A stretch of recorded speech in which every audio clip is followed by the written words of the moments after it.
Passer le fil dans le chat, rien de plus facile pour Christiane. Dans sa famille, la couture est une passion. Sa mère cousait, sa sœur et maintenant sa petite fille. Dans son salon, il y a tous les accessoires nécessaires, des boutons, une machine à coudre et une surjeteuse ainsi qu'un mannequin, et le travail ne manque pas.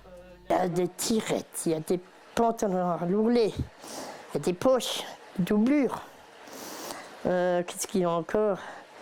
Et quand il y a des coutures devant, tu peux refaire attraper. Il y a beaucoup de choses. Par exemple, maintenant, ça, c'est le pantalon que je fais. C'est le pantalon qui a 5 pantalons à faire. Quelquefois, j'en ai pour 15. 15 pantalons. Hein. Et ça, il faut aussi voir. Hein.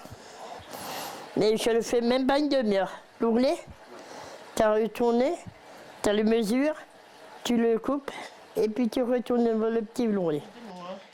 La technique, elle l'a apprise à l'école et ne l'a jamais oubliée, même si elle ne coud à plein temps que depuis 6 ans. Christiane confectionne des œuvres originales, des pièces uniques comme ce coussin. C'est très délicat. Je peux te expliquer ce que je fais. Je fais avec des papiers transparents. Et après, je fais avec un tissu pour le faire, pour que ce soit un chihuahua. Mais il n'y a personne qui fait ça. Impossible. Tous les morceaux sont utiles, les chutes d'ourlet sont conservées pour ces décorations ou pour rapiécer un vêtement, cela peut toujours servir. Et Christiane a déjà de nouvelles idées.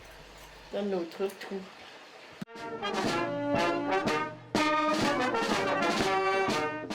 54e année du cessez-le-feu en Algérie, la cérémonie du souvenir s'est déroulée sur Reichshofen et Oberbronn. En présence de la FNACA, des élus locaux et de nombreux habitants de la communauté de communes, ce 19 mars reste un moment de solidarité et de respect immanquable pour les anciens combattants et leurs familles. Nous sommes la 3e génération du feu. Nous sommes aussi les gardiens de la mémoire. Et nous sommes peut-être les derniers, puisque nous sommes tous à l'orée des 80 ans. Notre but, c'est de préserver cette mémoire, faire en sorte qu'on ne répète plus la même histoire, parce qu'à l'époque, on avait 20 ans. Discours et dépôt de gerbes devant le monument aux morts, les enfants d'Oberbronn proposent un poème de paix avant de déposer 5 roses pour les natifs du canton de Reichshofen qui sont morts pour la France.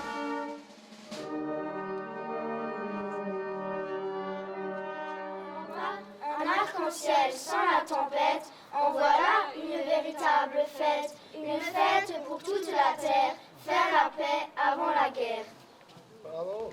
À la fin de la cérémonie, 4 anciens combattants se sont vus décorés de la croix du combattant. C'est une croix post-guerre, si on veut.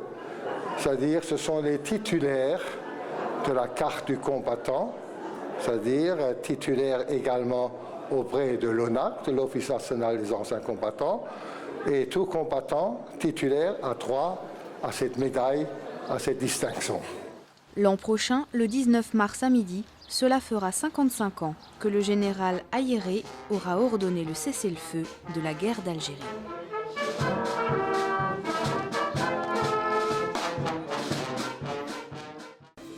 À Pâques, il n'y a pas que les fleurs qui prolifèrent.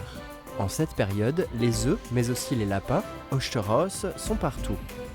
Les enfants préparent des nids, parfois ornés de fleurs printanières telles que narcisses et primevères.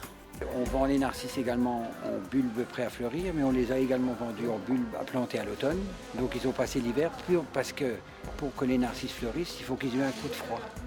Donc en fin de compte, ils attendent le froid de l'hiver pour sortir dès que les beaux jours arrivent, ils poussent et les boutons floraux viennent. Et en fin de compte, on peut mélanger des narcisses avec des plantes annuelles fleuries. Autre tradition alsacienne qui nous vient d'Allemagne, l'arbre de Pâques. Alors à Pâques, c'est le début du printemps, puisque Pâques c'est cette semaine. Donc automatiquement, on arrive à faire des arbres de Pâques avec des saules. Il y a une variété de saules très belle, qui est un saule tortueux à écorce jaune, qu'on décore avec des œufs. Et donc on peut mettre ses branches dans l'eau et elle continue à se développer et on arrive à faire de très belles décorations de Pâques avec des belles couleurs printanières vives et c'est le retour du printemps donc ça amène un coup de fraîcheur. Mais ces fleurs fanent vite.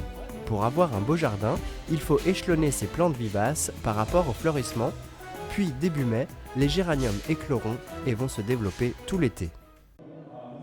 Suite au succès de la foulée des cuirassiers depuis 5 ans, l'Athlétique Vosges du Nord crée un trail de 23 km 500 en 2015. Deuxième édition cette année, 150 participants se préparent à une course grandeur nature qui se déroule partiellement dans le massif forestier d'Oberbronn. C'est un parcours beaucoup plus vallonné, on a 600 mètres de dénivelé positif, c'est des chemins forestiers, donc le sol est meuble, c'est vraiment le contact avec la nature.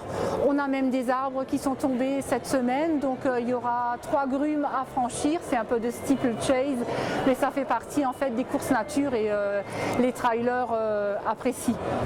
C'est avec une pointe d'excitation et les pieds qui fourmillent que Nicolas, coureur averti, s'inscrit à la course.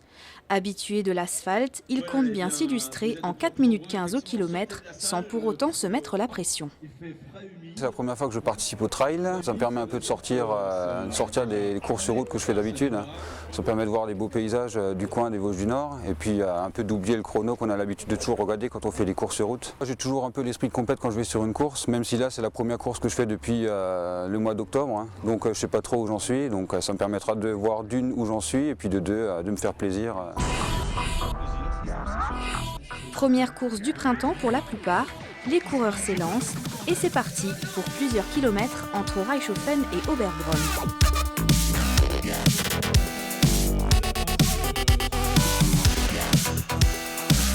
Le parcours emprunte les jardins du couvent pour continuer sur la route de la Wasembourg en passant par les pierres à cupules du Wasenköpfe et du Buckelstein.